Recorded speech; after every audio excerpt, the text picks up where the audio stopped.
दादा तुमचं नाव आणि पत्ता सांगा. संदीप सुपळा ओळोदे, राहणार लांजोड, तालुका नांदुरा, तालुका खामगाव, जिल्हा बुलढाणा. जिल्हा बुलढाणा.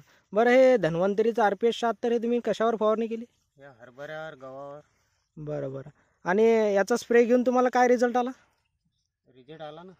म्हणजे कशा प्रकारे? म्हणजे हे फरदळ फुटलं याले. हां. त्या ते पहिले फवारलं होतं तर फरदळ नव्हतं याले. हां, पहिला जो इतर कंपनीचा तुम्ही स्प्रे घेतला त्याच्यात एवढा रिझल्ट नव्हता. आणि याचा फवारा काढून चांगला रिझल्ट आला. म्हणजे ब्रँचेस फोडल्या त्यांनी आणि हिरवा झाला तो, एकदम हिरवा झाला. बरं. आणि याच्यानंतर तुम्ही कधी फवारा घेणार आहे आता 2 दिवसानं घेऊ. बरं, फवारणी करताना आपलं RPS 76 धन्वंतरीचं प्रॉडक्ट आणि त्याच्यासोबत कीटकनाशक आहे आपलं इम्युनोरिच नावाचं घेऊ ना ते.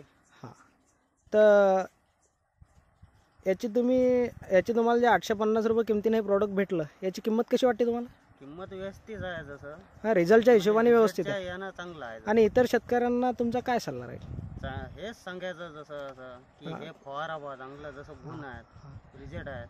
बरं. आणि याची माहिती तुम्हाला कोणी दिली? भगवान निल्ले. हां, ठीक आहे. धन्यवाद.